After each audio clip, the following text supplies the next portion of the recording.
我不骗你，真的是想要爱大家的冲动，包括自己讨厌的人。以下分享只是我个人体验，不鼓励任何人尝试。我第一次去阿姆斯特丹是很多年以前，我当时一到就买了这个。那个时候我还没有开始学习冥想，还没有上 Sadhguru 的各种灵性课程，就只是好奇。正确来说，我试的是松露。蘑菇要买回去自己种，好像这个松露呢是按效果和强度有好几种选择。我那时是在店员的介绍下，我就先买了一个中等强度的回旅馆试试看。而且为了达到最好的效果，我严格的遵照指示，空腹了一段时间才吃。我必须说，那个松露真的很难吃，但是一盒25欧元，我不想浪费，所以我是整盒配水，硬生生的给它一块一块的吞下去，因为糖分会破坏它的效用。我好不容易吞下了一盒后，也不知道会发生什么，你根本想象不到，所以我就在床上躺了下来，上网打发时间，然后才看到资料说，原来蘑菇已经成为抗忧郁实验的新宠。那因为蘑菇里的重要成分裸盖菇素可以刺激脑部，改善你的情绪，然后也有研究说可以用来降低临终者对死亡的恐惧感，所以我就越看越期待效果，但是我就只有感觉到恶心啊、困，还有很冷很冷。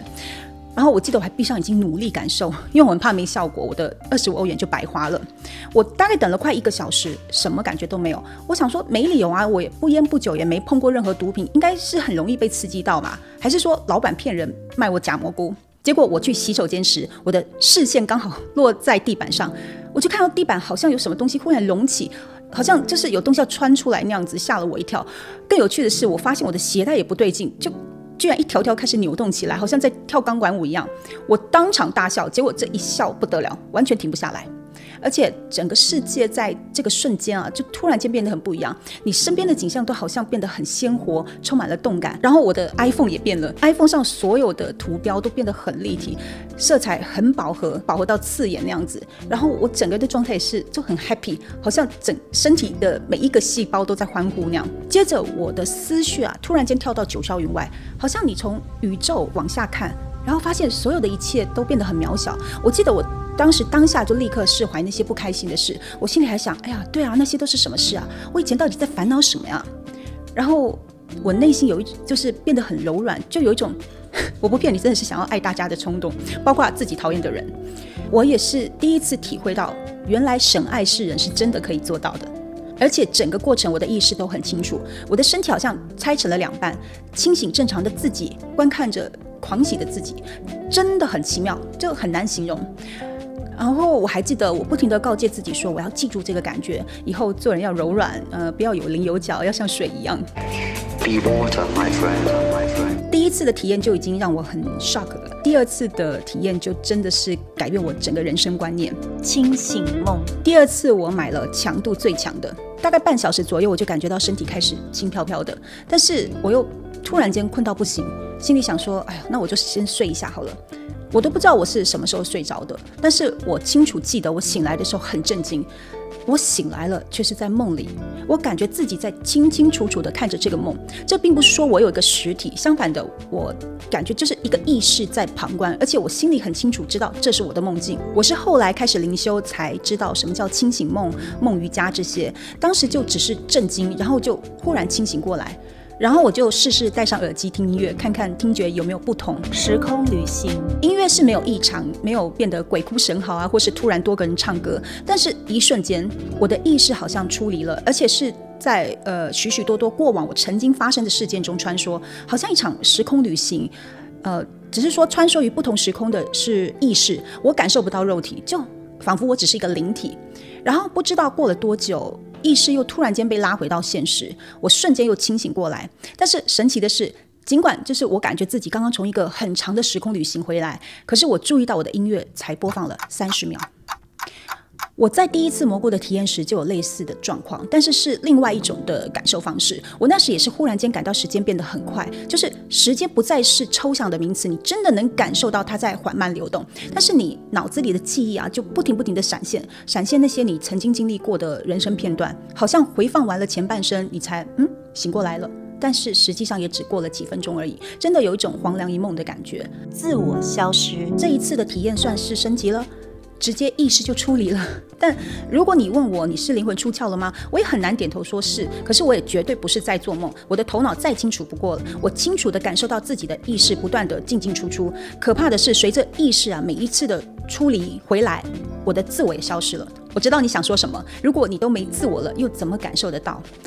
可是我真的感受不到我的存在了，所有的思想好像不属于我的，他们只是在宇宙间随意漂浮着，你就只是看。有相关的研究指出裸钙菇素能够在前额叶和海马体产生作用，影响情绪和记忆，它会让你的自我感消失，而且因为意识一直在不同的时间点穿梭着，你会感觉到时间也不再是线性的，而是平行的，时间概念就和自我一样，几乎是同个时间消失的。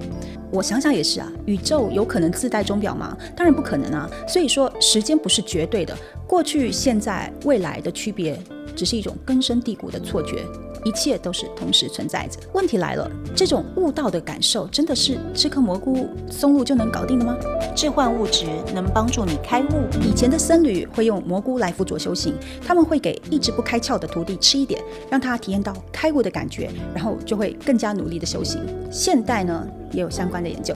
He was one of them who was a Harvard University professor experimenting with LSD in a big way. They even manufacturing LSD in Harvard University. They thought this is the way to nirvana. 你可能也会觉得，对为什么不吃这个比较快？要那么辛苦的灵修，修了一辈子也可能什么都没有，对吧？ California started advertising. In India it takes 12 years. Here it just takes quick. 这个哈佛大学教授叫做 Ramdas， 在他还在研究 LSD 的时候，他有一次去印度拜访一个非常有名的瑜伽师，叫做 Neem Karoli Baba。然后他们两个见面的时候，这个瑜伽师就说：“哎，听说你有什么神奇的药物？”然后他就说：“哦，这个你是说 LSD 嘛？哈。”然后呢，他就说：“对，你能不能给我？”他就说：“好啊。”然后就给了他一颗，这一颗呢是这个300的 microgram， 这个剂量都挺重的。然后那个瑜伽师就说：“你还有没有再给我？”然后最后他就给了他3颗，等于说是非常，就是一般人如果都没有用过的话，这个吃下去是会爆炸的。他就看到他现场看到他就吞下去一口气，但是什么事情都没有发生。所以他回去之后就觉得，就一直在想这个事情。但是后来呢，他就告诉自己说，也许他并没有真的吞下去，也许他是就把它就是往后丢了，只是他没有发现而已。但是呢，第2次他又去印度，又拜访了这个瑜伽师。那个瑜伽师跟他说：“上次你是不是有给我什么药？我吃了吗？”他就说：“应该有吧，你应该有吃吧。”他就说：“这样那你还有吗？”这个哈佛大学的教授就说：“有，我还有。”他就给了他5颗，其中有1颗是破损的。这个瑜伽师就拿了这4颗，一样是一个是那个300的那个 microgram， 他就把它一颗一颗的放进嘴里，而且是在他面前故意咀嚼，这样子让他看到，把它吃掉。然后呢，他就突然间装作好像疯掉的样子，把那个教授吓了一跳。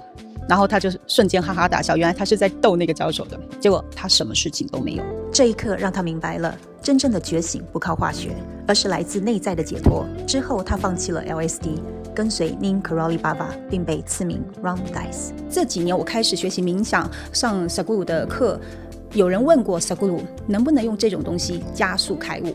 Now you went on a trampoline and just jumped up and jumped up and jumped up. One leap really took you very high and you looked beyond the wall and you saw something incredible. But you fell back on the trampoline. You have to work on the trampoline, once in a way, again. This glimpse changes your perception. Once you have seen that, the way you look at life changes because you have seen that for one moment. The way you respond and conduct yourself in the world will change. But this cannot be considered enlightenment. 也就是说，如果你的开悟不是一种状态，只是偶发性、偶一为之的，那绝对不是灵修者的终点。 People thinking by smoking marijuana and feeling little smoked out, all that's happening is you're getting a little hazy in your head. If getting hazy is spirituality, then I don't want to be spiritual. 其实所有的灵修者，不管你是瑜伽、佛教、道教，都很强调觉察力、头脑清醒、清晰的状态。但这些东西不管是松露、蘑菇、大麻、LSD 这些，它只是会让你处在半梦半醒的状态。脚一停下来就停下来就去了另外一个空间。头脑变得模糊，这不是灵性，你不可能用降低生命品质的方式去悟道。 Getting hazy is not life. That happens in death. Life will be hazy at that time. When you're sick and dying, life will be hazy. When you're alive, Clarity is the most important thing, and clarity can be intoxicating. 如果我前面说的体验不是悟道，那真正的悟道到底是什么状态呢？ So later I said, should I ever take acid again? He said, if you're in a cool place and you're alone, which is interesting, and your mind is turned towards God, you're feeling much peace, it could be useful. It would allow you to come in and have the darshan of Christ, your medicine. But you can only stay 2 hours and then you have to leave. He said, he said, it would be better to become Christ than to visit him. 全真道的创始人丘处机说：“大道即平常，不做奇特想。”简单说就是修道者要保持平常心，不要去追求那些奇妙的体验。以前我会觉得奇妙的体验有什么不好，真的是自己开始修行的这条路才知道，你的目标绝对不会是体验神奇。想要神奇，去看魔术就行了。Swami Rama 曾经讲过一个很有趣的故事。他说他还在这个学习的时候呢，有一天他在街上看到有一个瑜伽士现场表演，从嘴里喷火，然后他就惊到了。然后这个瑜伽士就跟他说：“你应该跟我学习的，我才是一个真正的有强大的 power 的瑜伽士。”然后 Swami Rama 就回去跟他的师父说：“我不想跟你学习了，我要换老师，因为我找到更厉害的师父。”然后他的老师就跟他说：“好啊，祝福你。但是你能不能带我去见这个人？”他就说 OK， 他就带他的老师去找那个人。结果那个人呢，原来他们是认识的。然后这个老师就说：“你可以表演一下你说的那个喷火的吗？”他就说好。然后那个人就很得意的表演那个嘴里喷火这样子。然后那个老师就跟 Swami Rama 说：“你问问他，他练这个练了多久？”然后 Swami Rama 就问嘛，那个人就很得意说：“我练了20年。”然后他的老师就说：“为什么你要浪费20年的时间，在一根火柴1秒钟就可以做到的事情上呢？”任何修行人只要有心学习，就能培养出超能力，但真正的开悟却是另外一回事。我的修行目标是能自己决定死亡，死得有尊严，然后可以的话，我不想再回来体验这些爱恨情仇，哪怕我没有前世的记忆，我也可以想象得到，我每一世都在做同样的事，我不想再经历下去了。那你们的修行目标是什么呢？ If you can simply sit here and you're super alert, so alert that you're stoned, that is a way to get stoned. Not smoking weeds. Leave the weeds for the cows, okay?